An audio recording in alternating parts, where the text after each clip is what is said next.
I think everyone benefits from having more adventure in their life.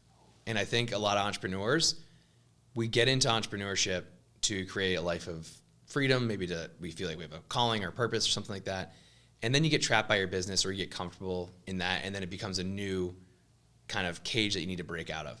And I think, especially if you have a brand and you start to have status and your ego gets validated in a lot of ways, and you become this person in the world here.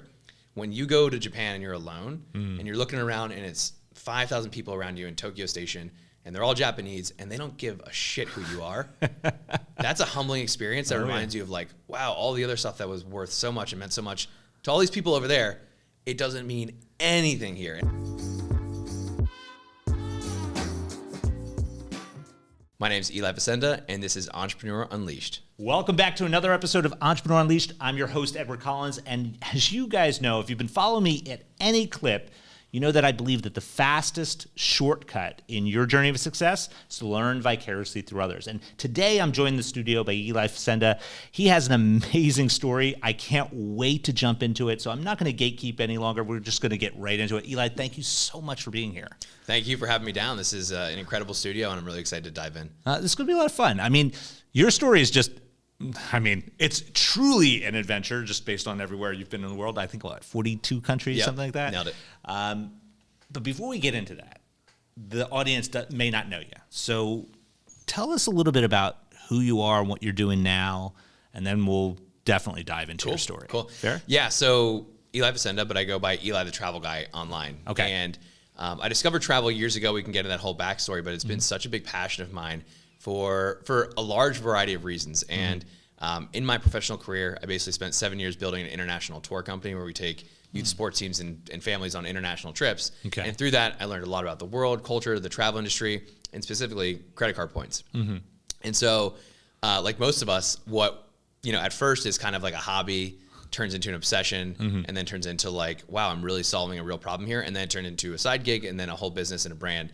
And so now we have a 15-person team at my company, which is called Freedom Travel Systems. Okay. And what we do there is really help business owners maximize credit card points and individuals, but primarily we really focus mostly on business owners, maximize their credit card points for more optimal travel, better experiences, and more bang for their buck on the money that they're already spending. And so that's a little about me and where I'm at today, and happy to go whichever way from there. Yeah. Well, let me ask you this: like, what being that you have a passion for travel, what was your first memory of travel? Did you travel a lot when you were a kid? Not a ton. A ton. We did go to England when I was 4, but I don't really remember that other than a pigeon was on my head in Trafalgar Square. That's about it. I can remember Trafalgar Square. I was there when I was a teenager as well. That's the one memory, right? It's kind of funny what sticks out. But beyond that, we did some, I'm from Virginia, DC area. We did some, beach trips and stuff like that. But little trips. But I did have one really transformative travel experience when I was 16. Okay. And so I went down to the Dominican Republic and I was invited to play on this baseball team. And we were basically going down to represent the U.S. and playing this international series. It was like a family vacation plus basically series of games, similar to the company that I was explaining that I helped build. It was the same concept. Okay. But the reason this was so transformative is because I'm from fairly affluent area. We were more kind of middle class growing up and stuff, but more or less we're in a bubble, hardcore.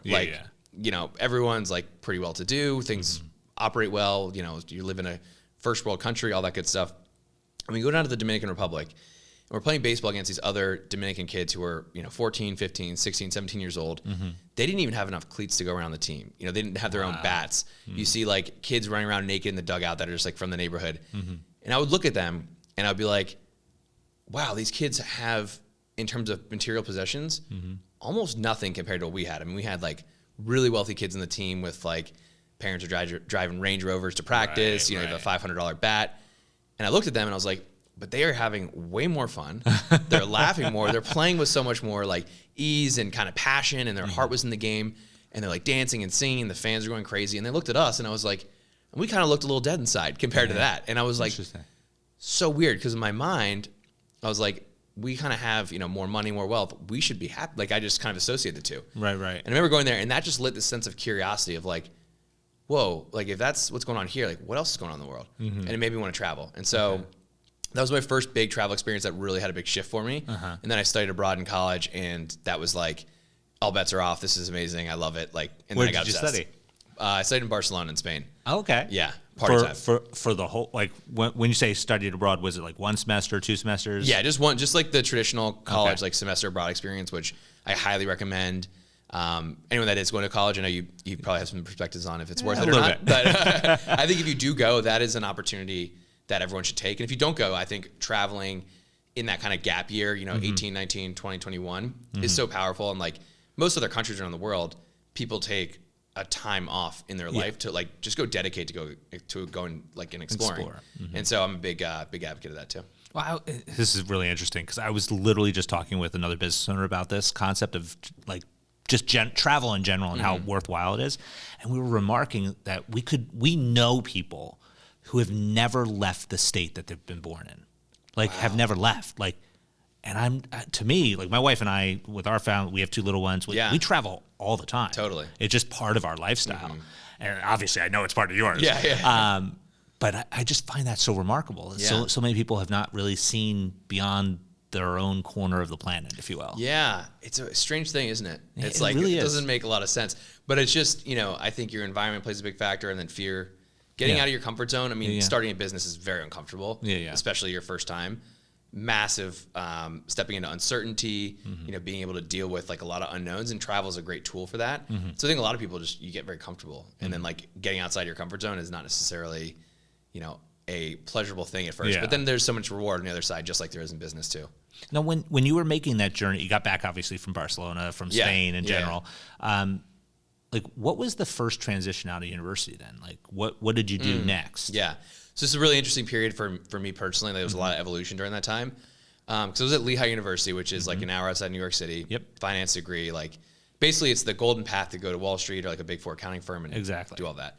So all my friends, fraternity brothers, I played baseball in college for a little bit too. Everyone's going to get, multi-6-figure jobs right out of school, like 22 years old, go work on Wall Street and grind it out and that whole thing. And I was like, I had just traveled abroad, and I always had this kind of entrepreneurial bug. Like I was always just like thinking of ideas and all this stuff. I didn't really even know the word entrepreneur until sometime in college. I didn't know it was a word. I called it an inventor before. It's like, so this show had been called Inventors Unleashed. I love it. But yeah, so I remember like thinking about that, and then I had this opportunity to basically connect with my former high school coach who took me on that trip to the Dominican. Okay. And he was like, hey, when you're abroad, can you help us plan some trips for these teams? And then I got offered basically to be their first employee and help build it. And they kind of gave me free reins, and it was a really cool experience because most people that want to get into entrepreneurship, they're like, I have to just start something. And I had one of the really rare benefits of being like an entrepreneur. Yes. Where it's like you're the number 2 and you just get like a sandbox and like, here's a bunch of tools and go create stuff. And I was like, little to no risk. Little to no risk. I love that. Someone else's brand, they had built it. They had the resources. I had the time. They didn't have time. And I was like, I'll go learn everything. And so I just like dove in. We had a brand that was already working, so I had a lot to play with. Okay. And it was such a cool opportunity. What would you say, like, because I also talk with a lot of business owners who've gone through different evolutions, and sometimes they've started in a very similar circumstance. They were the entrepreneur first. And it's usually the thing that's most transformative for them, at least at that stage, are the mistakes that were made. Do you remember any specific mistakes you were making at that point in time? Oh, man, yeah. I mean, it was funny because I didn't think I was making this mistake at the time, but I really was. But it was like the whole working smart, not hard mentality. Like I thought that I was doing that, but I was working really hard and not smart at all. Like delegating, creating systems, none of that stuff. I didn't. None of it. Yeah. No. Tracking anything. I would say that probably also classifies or qualifies most business owners, right? Most people don't do that sort of work. Right? They don't do they don't act in a professional capacity with regard to their operations, right? So when you think about trying to change, like if wherever you may be with regard to your business, if you want to get to the next level, it's usually some iteration of professionalism within operations. Totally. Right. If you could professionalize how you correspond with your client, if you could up level, if you will, the professionalization that you do with regard to courting a client for the first time. Yep. Like it's those tweaks that tend to move the needle most. Totally. So yeah, I can definitely relate to that. Yeah. Yeah. And I even saw on your table over there the compound effect. Yes. And awesome. And awesome that or the book, The One Thing, like similar ideas. Yep. And I really botched that. Like I had my energy going into, because I was so excited and I had so many ideas, but I was chasing everything. And I don't necessarily know if that was a bad thing looking back. Like maybe there's a time and a place to do some of that, but I had a really hard time sticking to one thing. Both, I was like kind of always trying to start a side business on top of starting another business. Like, doesn't make any sense. And it's that shiny object just thing, shiny object. I was like, oh, all entrepreneurs have multiple companies, right? I'm like 22 making nothing. Like, didn't make any sense. But in my head at the time, it did. But then even within the one business, sticking to one marketing channel, sticking to one, process of sales, in proving that it actually worked, like I had a hard time with that. So I diffused my focus way too wide, and it just took a lot longer to get results because of that. When you look at that stage of your entrepreneur like growth, if you will, because you're an entrepreneur still, but you're starting to grow into this state where you could literally build something of your own. Yeah. Like, what was the thing that was the catalyst for you to actually build something of your own? Because that also becomes a thing that holds a lot of people back, because it's comfortable to be the entrepreneur. Yeah. Because you're not taking that risk. Totally. Like, what was the thing that inspired you to be willing to take the risk?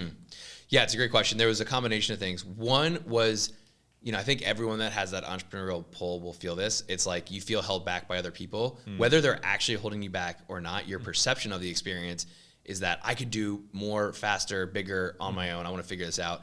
And I was tired of hiding behind other people.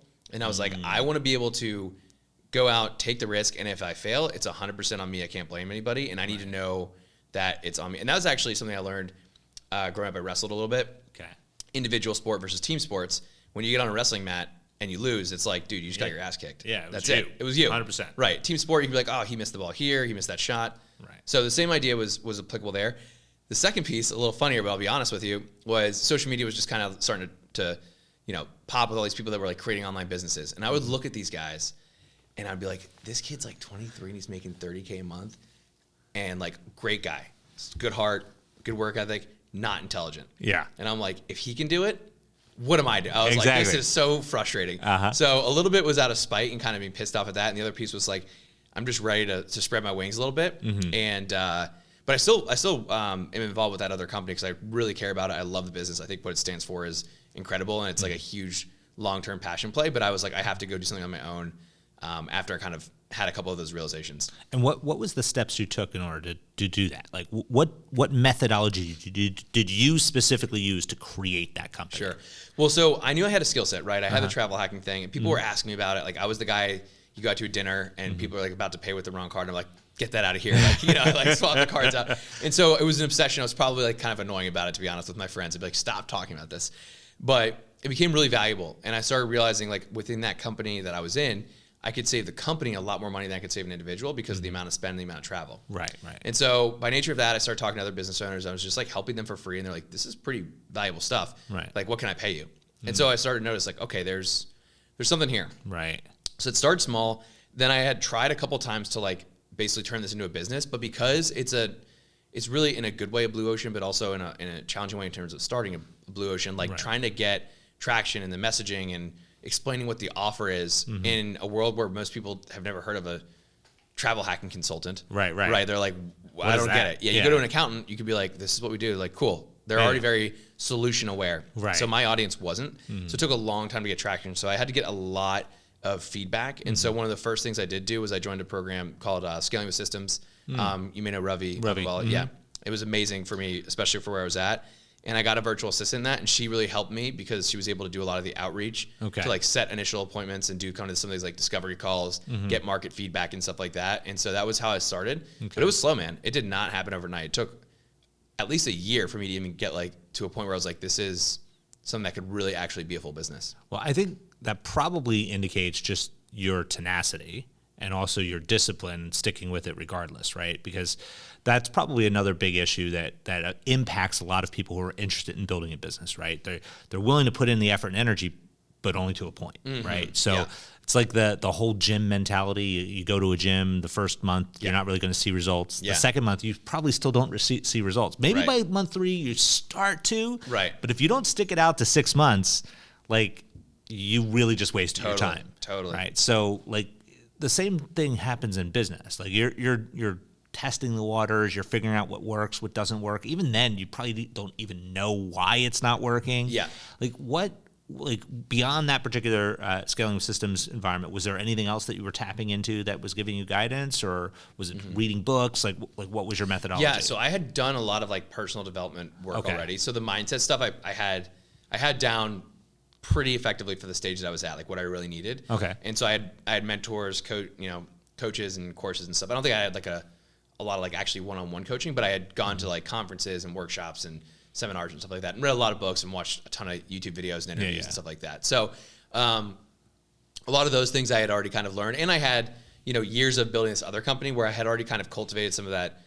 Like really, those really essential skill sets like you're talking about, like discipline, consistency stuff, that especially in today's world for younger people that are trying to start something where you live in such a fast-paced ADD world, to like stick something out over a year for someone in their 20s right now feels like an eon. They're like, I can't do a year without results. Right. And if you went back 20 years ago, they'd be like, a year is like literally nothing. Yeah, like it's like a tiny. Of course, you're going to suck for the first year.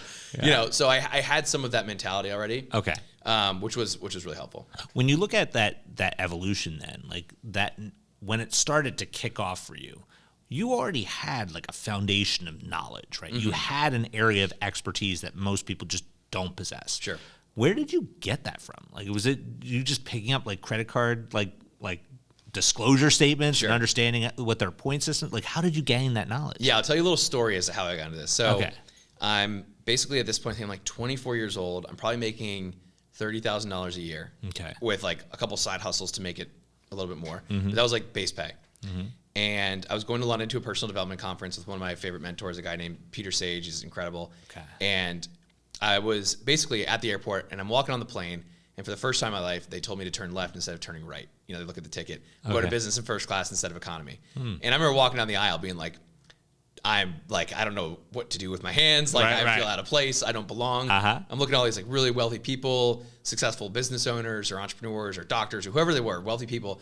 And I'm like, I am fish out of water, but these people paid $7,000 for this ticket.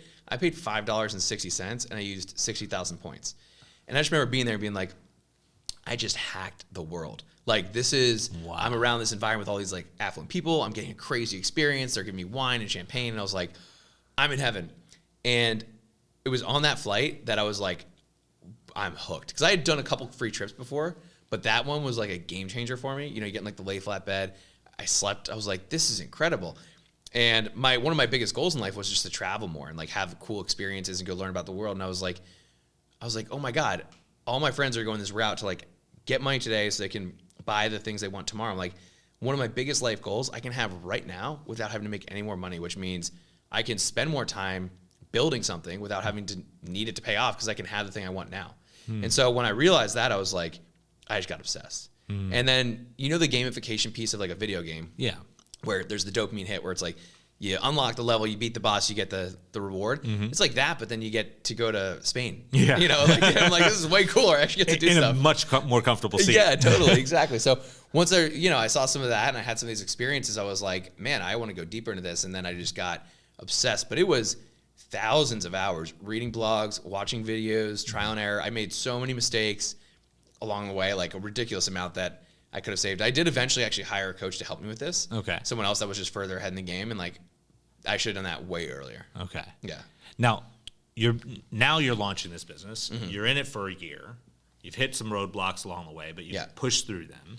Like, what was the thing that actually started getting it humming for you? Like, what was that state? Sure. Yeah. So that was actually, I was in the DC area for a while, and then I went nomad for about 8 months to almost a year. And then I moved to Austin. Okay. And when I moved to Austin, I moved into like, we call it like an entrepreneur house, but it's basically for entrepreneurs, everyone's consulting each other, trying to help grow their business.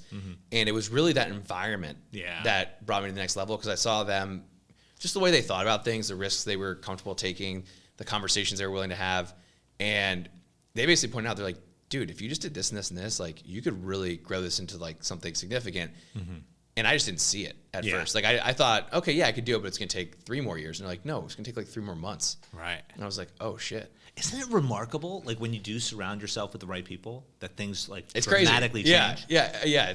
And we forget that every single step of the, it's like there's challenges that I have now where I'm like, oh yeah, I should probably do that same thing again, where I go around people who have solved this before. Exactly, right? Yeah. It's reverse engineering what already works. Totally. Yeah. Totally. And when you get it humming, you're making this a real business now. Like, what's going on in your mind? Like, are you like? Because I had a conversation. This is probably about a month or so ago with another business owner. took a while, but once they finally got it humming, they were like in this state of quasi euphoria, but also disbelief, right? Because revenue is now like way more than they ever imagined it would be. Like, what was that? Like, what's that been for you? Yeah, so I kind of took this philosophy I'd heard a while back called the 2 trains metaphor. Oh, and so basically, because I already had one income stream, my basically W-2 job, I had equity in that tour company. Right. Still full-time, still loving it.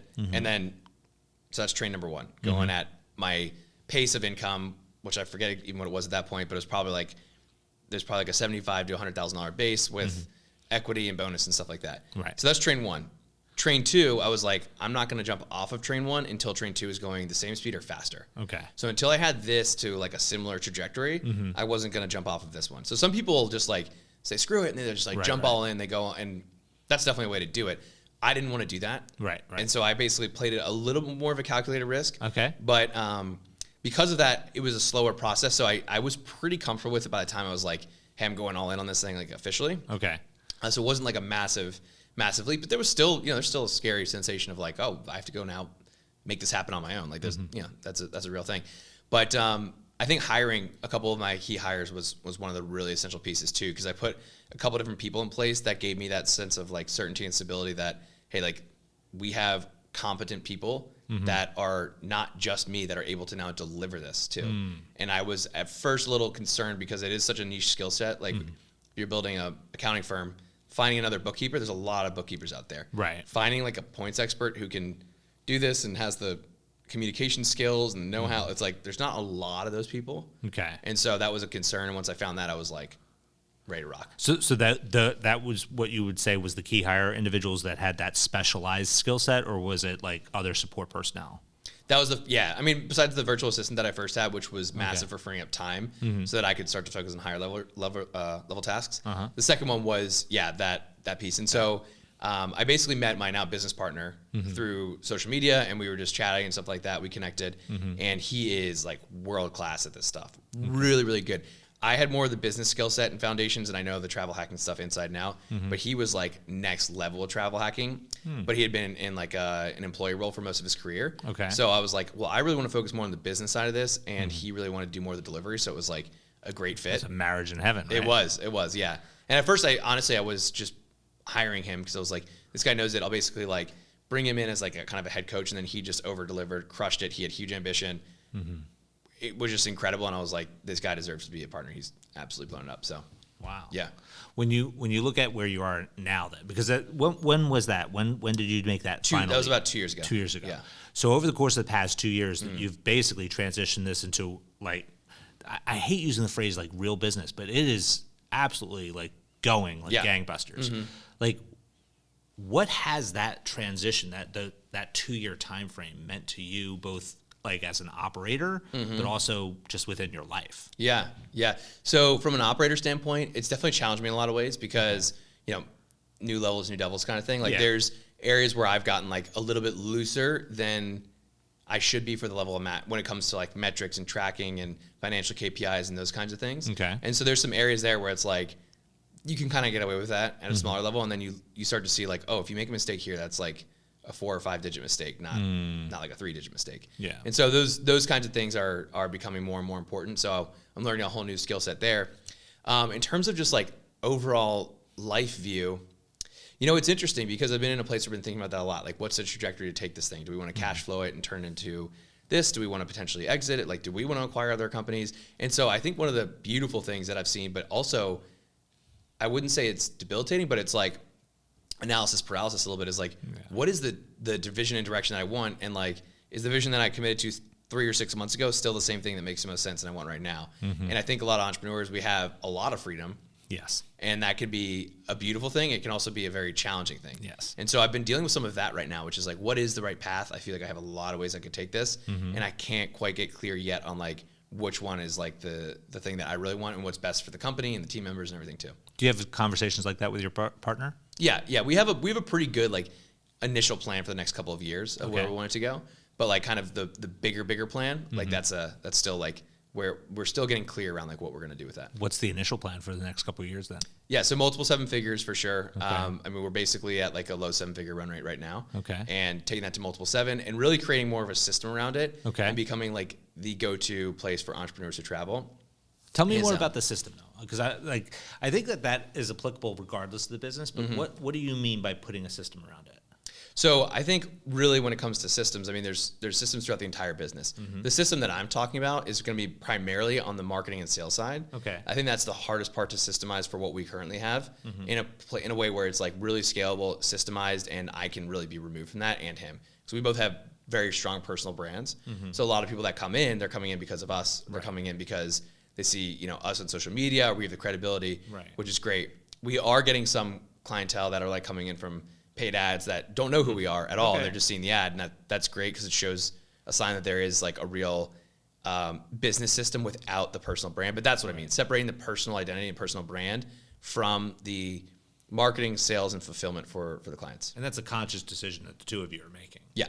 Because like that is risky for a lot of people. Because at the end of the day, if their main driver from a revenue standpoint is that personalized brand, like, so what are the steps you're taking in order to do that? Are you doing more paid ads then in order to promote the business itself, or you utilizing business social media channels in order to promote the business with other key members of the team? Sure.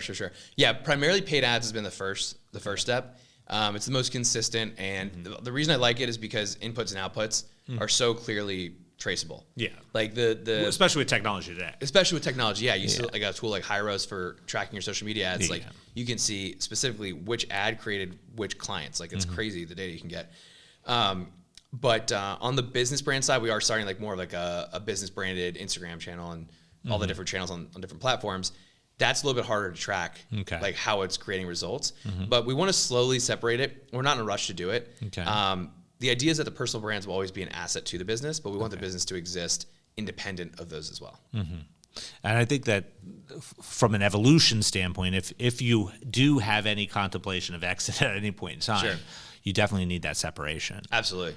Do you have other key members of the team that are functional in that process for you, or is it still you and your business partner doing most of that work? We have an operator as well. He's he's pretty involved with creating the systems, more implementation and kind of technical know-how than strategic. But yeah, he does a lot of that as well. And they're boots on the ground at a location that's in Austin, or is it virtual? Like how does it work? We're remote, man, because like all of us are traveling so much. It's like, I thought about that at first. I was like, we should bring people to one central place, and I was like, then none of us would be here because it'd be empty. Yeah, like we have a handful of consultants that are doing the client work. Okay, and they are points geniuses. So Tommy's my business partner in this, and then we've got a team of consultants under him. But like, part of the experience is living it, teaching it, showing it, and so they may be in Japan for on a points trip, and they're documenting this all on their Instagram channel and everything. Yep. Wow. Yeah. When you look at that evolution, then like can you envision like how that marketing will work, like with regard to all these different people in different locations? Is there any cohesion to that marketing effort, or is it something that really is standalone stuff? Yeah, I haven't gone too deep into thinking through all that, other than introducing other personal brands that are in this space. Because when you get into like each industry has its own kind of subcultures, right? The travel hacking niche is like there's Reddit forums and Facebook groups and all these like people that are obsessed with this stuff, which is really cool. A lot of people in there have the technical skill and they have the passion, and it's great for social media because you get to show off like the sexiest stuff. You walk on Emirates first class, they have a shower in a bar, and that's like your Instagram reel. Like that stuff's gonna pop, right? That's a big deal. Yeah, it's a big deal. Or you go to the Maldives with an overwater villa. It's like that's sick. So basically, being able to create a better platform for people that have this knowledge, skill set, and desire and passion, kind of like when I initially met Tommy, to be able to plug into an existing system. That's more of what I'm thinking about. Okay. Rather than trying to, do much more with like infusing what we currently have into like a better system. It would be more about introducing other people with travel hacking personal brands into our kind of ecosystem. Now, right now, I mean, again, we talked about this earlier, 42 countries. Of where you've traveled, like what would you say are the main highlights? If you said, listen, I've been to 42 places, but these are the top 3 you have to go to. Okay. That is such a hard question. So I would say most out of this world experience where you're like, did I just wake up in another planet is going to be Japan. Interesting. I've done Thailand, I've done places in Africa, all over Europe, a lot of the Caribbean, stuff like that. Japan is the most unique. Okay. And the reason, compared like to some other Asian countries, is a lot of other Asian countries that are popular for travel, Bali, Thailand, not so much like Laos and Vietnam and some of these other Southeast Asian countries, but a lot of them are very much like, we want Western tourists. Like, you go there, they're speaking English, you feel like that. When you're in Japan, it's like, dude, you are in Japan. Yeah. Have you been? No, not yet. My wife and I want to go. So. Okay, yeah, you got to do that one. First off, on the point stuff, tons of insane opportunities for really good flights. Okay. The hotels and the quality of experience is impeccable. Like, the service there. Interesting. Restaurants, I mean, it's just next level. Off the charts. Off the charts customer service in any situation. Okay. The food is unbelievable. Culture, history, it's just amazing in every dimension. So that's one. One of my other favorite experiences was I did gorilla trekking in Uganda. Interesting. So like all the way out into the jungle, like multiple flights to get out there in like a 4-hour drive. And you're in like these remote areas where you're getting to see gorillas in the wild. Right. And that was really cool too. It's gorilla trekking, not tracking. Some people are like, oh, what are you doing with it? Trekking. Trekking, yeah. So you're going to the woods and you're basically seeing gorillas in the wild with like guides and stuff. And that is just like a really cool experience to be like this close to, you know, a 400-pound silverback gorilla, and he's just like looking at you. Wow. Yeah. So that was I'd imagine there's a lot of prep work for that too, like vitamin shots and things of that nature. You have go to, out in the jungle. there are some requirements like malaria shots, or you can take pills, I think. And there's some other vaccines that I think are like required for going to Africa. Okay. So that's not one you just like drop into. Is that like, let me go on a Tuesday. Right. They even, because it's so, I don't know if it's because they're in danger, but there's some reason for this, but they only have a certain amount of passes that they can even give out like each day. It's like there's only like 100 gorilla trekking passes in this country for the day. Wow. So it's like hard to secure those too. So that exclusivity is off the charts too. Yeah, that piece is really cool. Okay. Those would be two of the most really unique ones. I mean, man, there's so many other cool places, but I would say my other third favorite place is probably Costa Rica. Okay. I just you just love it. I just love it, man. It's just, and the people there, the vibe there is just so relaxed. It's not like a holy crap unique place for Americans. I mean, a lot of people have been to Costa Rica and stuff, but I just love it. I just think it's beautiful beaches, so chill, like the rainforest, the different diversity, the biodiversity, all that stuff is really cool. So, and I like to surf. Yeah. And there you go. It's easy to get to. So when you look at using then points for these types of excursions, like do you have to like rack up like millions and millions of points, or is it something that's pretty attainable for most? Yeah, it's a great question. And it's a huge misconception is that you have to have a ton of points to do a lot of what I'm talking about. Okay. So I'll explain a little bit of how this works, because there's different ways to use points or to really book a trip, right? So let's say you were going to go to Europe round trip and you wanted to go business class. Okay. Probably going to cost you $6,000, $7,000, $8,000 just for the ticket alone. The ticket alone. Yeah. So depending on when you're going, peak season, how you book it, which airline, you could find them much cheaper and all that stuff. But you're probably going to have a different experience, and so it ranges. But scenario one is you're going to pay $6,000 or $7,000 out of pocket, which is quite a bit to go on a flight. Yeah.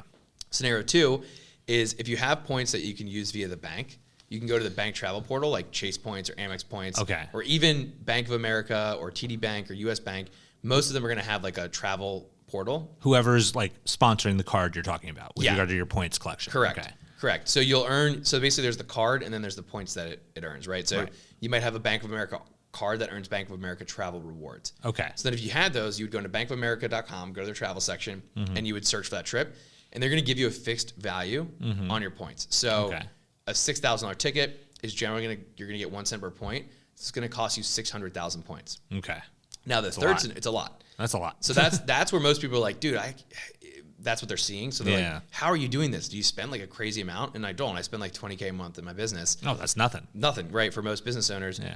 But I'm able to stretch the value, and that's how we do it in Option C. And this is really what the service that we do is really specialized in, beyond just like earning points and maximizing that. It's really getting good value. Okay. And so this is where you're going to leverage what we call transfer partners. Transfer partners. Okay. And so this is where there's really four main banks: Amex, Chase, Citi, and Capital One, that can convert their points from the bank program that you earned. It's like a Chase Sapphire point or Chase Ultimate Rewards or an Amex point, and you can convert them into airlines.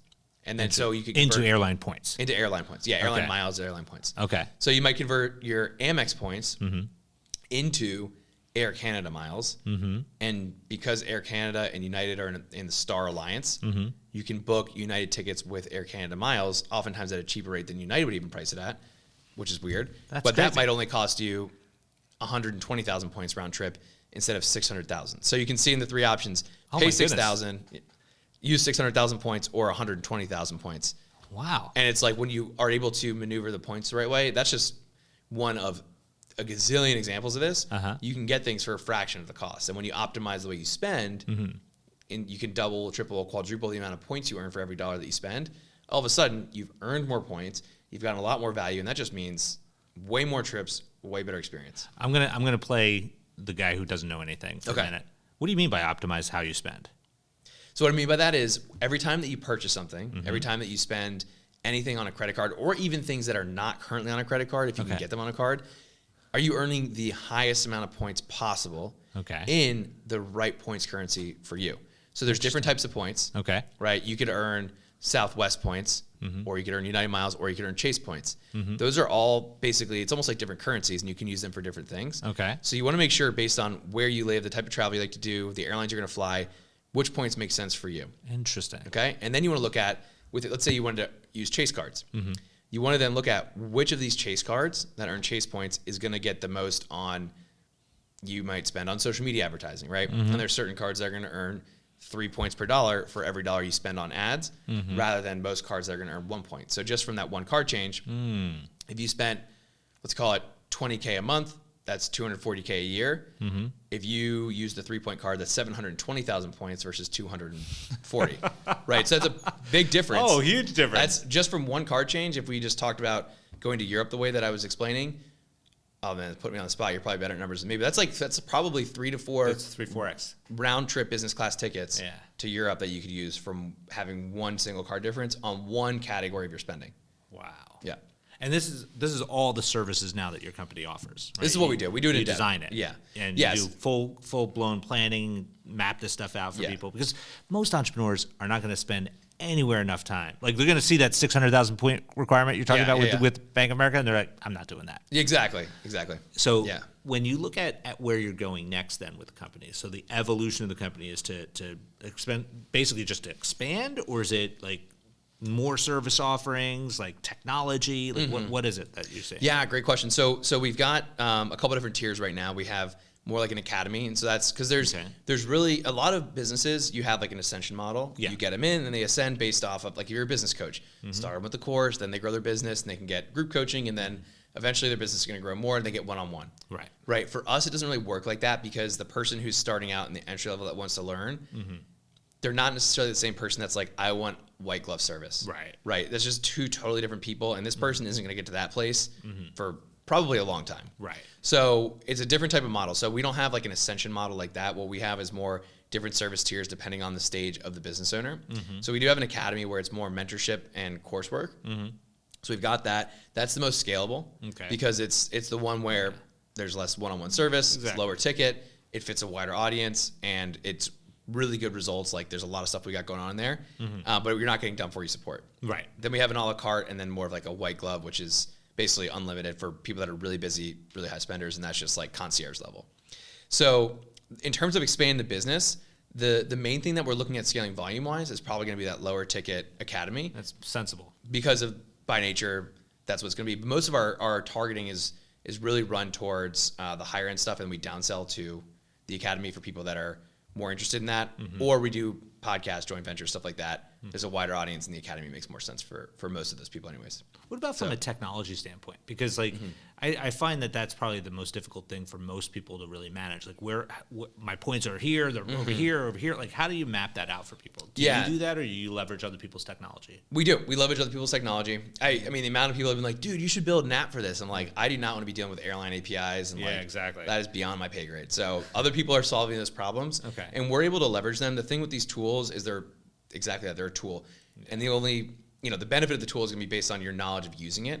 And so there's even like AI and software that are coming out now that do help a lot, but most people don't know how to use those effectively enough to really get the results that are going to be best used. So our team is leveraging it, which ultimately is really great, because it just means it saves our back end team more time, which means we could, have more clients with less cost, which means we can bring our prices down. So we're able to leverage this, existing technology at a one-to-many level. We buy a software that's $9 a month. We can use it for hundreds of clients, right, when we're doing research for them, rather than hundreds of people paying $9 a month. So for us, it's very scalable. But beyond that, we're going to have to just see how the technology evolves in the space, because there's in any industry, there's new AI and apps and tools coming out like weekly now. So daily sometimes. Yeah, daily. It's right? like a lot to keep up with. Okay. But that's pretty much what we're up to. And we will, like, to your point, it can be confusing. Oh, I got all these points here, like the different cards. How do I maximize them? There are some apps that are like our tried and true. Here's like the first 4 steps of getting this going, whether you're doing it with us or on your own, and we'll help implement that with people too. So we like, get this app, plug your cards in here, get this system set up. Now you've done it once, you don't have to do it ever again, and they're off to the races. So that's a way that we do help centralize it. And that's why I called the company Freedom Travel Systems, because this game, if you don't systemize it, it will take a lot of time. Yeah. There'll be a lot of headache with the right system. It's not difficult at all. I love it. What do you think the next challenge for you to break through to the next level is going to be? It's definitely going to be on the sales side and marketing side, just removing myself more. Okay. On the sales piece, getting people that are knowledgeable on this, enough to talk to sophisticated buyers, business like such as yourself. You probably don't want to jump on a call with like a 22-year-old guy. Like, you've traveled a lot, you're worldly, you understand things, you understand banking, credit card points, and all this stuff to a better degree than most younger sales reps would. So finding someone that's like a true consultant that also has the sales skill sets for higher ticket offers would be one of our biggest challenges, and just being able to scale that up, and then really figuring out how to really effectively scale our paid traffic for the lower ticket and some of the more organic platforms. I mean, you've absolutely crushed organic content, so I'm taking lessons from you on that one. But it's a process. Yeah, we have a lot of great stuff, especially with the travel. But every time it's like we want to produce really good travel content. Right now, it's myself and my business partner going on the trips, and that's a road to burnout for the amount that we've been traveling. So it's like figuring that piece out too would be helpful. Well, one of the things I like to do with all the guests that come on is I like to go through a thought exercise. So if you wouldn't mind, let's do it. I'd love for you to imagine for a moment that you have this ability to go back in time and visit with a younger version of Eli, right? I'm curious, if you have the ability to share one piece of practical wisdom with that younger version of you, one, what age are you going back to? Like, what's going on in your life in that moment? And what is it that you share?